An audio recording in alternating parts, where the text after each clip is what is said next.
Mrs Shakil আপনি লিখেছেন ID থেকে, আমার স্বামী আমাকে বাবার বাড়ি যেতে দেয় না, তার মন চাইলে যেতে দেয়, মন না চাইলে যেতে দেয় না, আমাদের পারিবারিক কোনো সমস্যা নেই, আমি কি স্বামীর অনুমতি ছাড়া বাবার বাড়ি যেতে পারবো?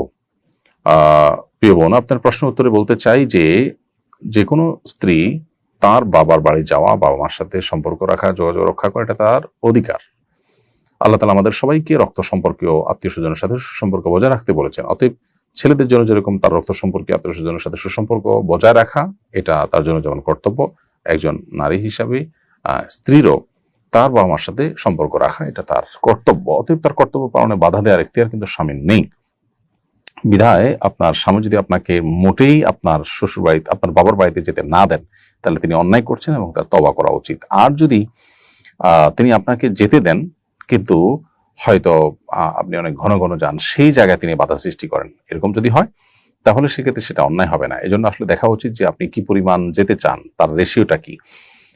যদি আপনি যেটা যেতে চান সেটা আসলে আমাদের সমাজে স্বাভাবিকভাবে বাবা বাড়ির কাছে থাকলে মেয়েরা যতটা যায় তার চেয়ে বেশি, অথবা দূরে থাকলে যতটা যায় মানুষ অন্য 10টা ফ্যামিলিতে, সেই ওরফ বা সেই প্রচলনের চাইতে অনেক বেশি আপনি চান, স্বামীর সাধ্যের চাইতে বেশি আপনি তার উপরে চাপাতে চান বা তার স্বামীর জন্য কষ্টের কারণ হয়, তাহলে সেক্ষেত্রে স্বামী আপনাকে বাধা দেওয়াটা অন্যায় নয়। এজন্য পুরো পরিস্থিতিটাকে পর্যালোচনা করে তারপর আপনাকে অ্যাকচুয়াল এবং কনক্রিট প্রশ্নের উত্তর দেওয়া যাবে।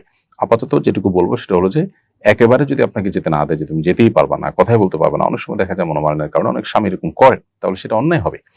আবার এরকম অন্যায় যদি করেন তাহলে আপনি চুপে বা চুপিসারে বা গোপনে স্বামীকে না জানিয়ে তাদের সাথে যোগাযোগ রক্ষা করা বা তাদের সাথে কথা বলা, এটা আপনার জন্য সম্পূর্ণ জায়েজ হবে, কারণ সেটা আপনার কর্তব্য, আপনি সেটা করবেন। কিন্তু স্বামীর সাথে আবার যাতে সম্পর্ক নষ্ট না হয় সেজন্য তাকে না জানিয়ে করার চেষ্টা করলেন। তারপরও যদি তিনি জেনে যান এবং সম্পর্ক নষ্ট হওয়ার চেষ্টা, শঙ্কা তৈরি হয়, তারপরও আপনি বাবা মার সাথে সংযুক্ত থাকার চেষ্টা করবেন। যদি বাবা মা নিজেই বলেন যে না বাবা তুমি ভালো থাকো, মা তুমি ভালো থাকো, আমাদের এখানে না আসলেও চলবে, তাহলে সেক্ষেত্রে আপনার জন্য এটা আবশ্যক নয়। তবে আপনার অধিকার আছে, আপনি তাদের সাথে যোগাযোগ করতে পারেন এবং যেতে পারেন, সেই যাওয়াটা যদি অস্বাভাবিক পর্যায়ে না হয়।